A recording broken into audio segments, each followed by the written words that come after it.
જય મુરલીધર ડાયરાને મારા તમને એક દીકરીની વાત કરવી, દીકરીની વેદના સંવેદનાની વાત કરવી.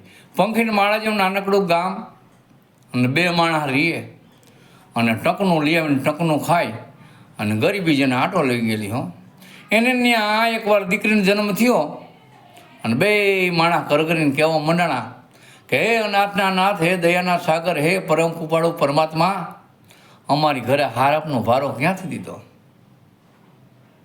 અમારી ઘરે હરાપનો ભારો ક્યાં દીધો? ધીમા ધીમા ધીમા ધીમા ધીમા ધીમા દિવસો પસાર થવા મંડાણા અને 7 વર્ષની દીકરી થઈ એટલે દીકરીને માયા દીકરીને બાપને કીધું કે હાંભળું? તો કે બોલો ને શું? કાલ સવારે કે આપણી દીકરી મોટી થઈ જાય છે. તો કે આ થઈ જાય છે મોટી, બોલો ને. આપણે લગ્ન કરવો પડશે, એનો કરિયવર કરવો પડશે, દાયજો દેવો પડશે. કરિયવર નહીં કરીને દાયજો નહીં દે તેને હારિયા પક્ષના અથવા ગામના સમાજના કુટુંબના આપણે મેણા બોલશે. તે દીકરીનો બાપ કે તે શું કરશું? કે કાલ રાતનો દોઢક વાગે ને એટલે આપણી દીકરીને તમે ક્યાંક આવડવું જગ્યા હોય ને ત્યાં મારીને દાટી દેજો. ગામના શેરીના કોઈ પૂછશે ને તો હું કહીશ કે અમારી દીકરી બહાર ગામ ગઈ. ટૂંકમાં વાત કહી એ તો વાંઢ નદીનો રાતનો દોઢક વાગનો અડધી રાતનો ગજલ ભાંગ્યો. દીકરીને માએ દીકરીને ઉઠાડી પણ દીકરી ઉઠતી નથી. બીજી વાર ઉઠાડી છતાં દીકરી ન ઉઠી અને ત્રીજી વાર ઉઠાડી તે દીકરી ઉઠી. દીકરીને નવરાવી, માથામાં તેલ નાખ્યું અને બે મજાના ચોટલા ગૂંથા હો અને આંખમાં આંજણ આવ્યું. બે ગાલમાંથી ચૂમી લીધી અને પછી કબાટમાંથી નવું ફ્રોક કાઢ્યું, કબાટમાંથી નવું ફળાક કાઢ્યું અને દીકરીને પહેરાવ્યું. એટલે દીકરીને કે મારે ક્યાંક બહારગામ જવાનું હોય છે.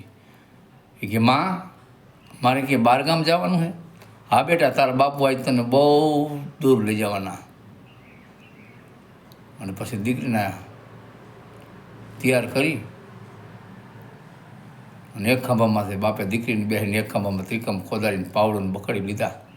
ધીમા ધીમા ધીમા ધીમા ડગ માંડ્યા. એ ગામથી થોડેક છેટે 2-3 કિલોમીટર ગયો એનો બાપ. એટલે હવે અહીંયા કોઈ દેખે એવું લાગતું નથી, આ અવરવું જગ્યા છે, અહીંયા દીકરીને મારી અને દાટી દઉં. પણ કુમળા બાળકને મારતા કેટલી વાર? લાવ પહેલાં હું ખાડો ખોદી દઉં. એ અડધો ખાડો એ બાપે ખોદ્યો અને થાક લાગ્યો ને પરસેવો વેરો કપાળમાંથી. સામે પાણામાંથી થાક ખાવા બાપ બેઠા અને બાપના કપાળ માથે દીકરી પરસેવો જોઈ ગઈ હો. આમ કાટ કાટ કાટ કાટ કાટ ડગલા માંડ્યા. એને માએ જે નવું ફ્રોક પહેરાવ્યું હતું ને ઊંચું કરીને બાપના કપાળનો પરસેવો લુવા મંડાણી કે મારા બાપ તને પરસેવો વર્યો, જ્યાં સુધી મારા ખોરિયામાં પ્રાણ હોય ને ત્યાં લગી મારા બાપના કપાળ માથે પરસેવો જોવા નથી માગતી. અને બાપે દીકરીને બધ કરી લીધી હો. કે આખો રોટલો ખાતો તો અડધો રોટલો ખાઈશ, 12 કલાક કામ કરતો હોય તો 16 કલાક કામ કરીશ, પણ જે બાપના પરસેવા દીકરી લૂઈ નાખે એ દીકરીને કોઈ મરાય નહીં. આ મારા હરાપનો ભાર નથી, આ તો મારી દીકરી તુલસીનો ક્યારો છે. આ તો મારા વાલનો દરિયો છે. જય મુરલીધર ડાયરાને. મારે તમને જો આ વિડીયો ગમતા હોય તો મારી ફેસબુક આઈડી અમુભાઈ આહિર 965ને ફોલો કરો, લાઈક કરો, શેર કરો અને સબસ્ક્રાઈબ કરો. Instagram ID Amubhai Ahir 965, YouTube ID Amubhai Ahir 5115. જય મુરલીધર.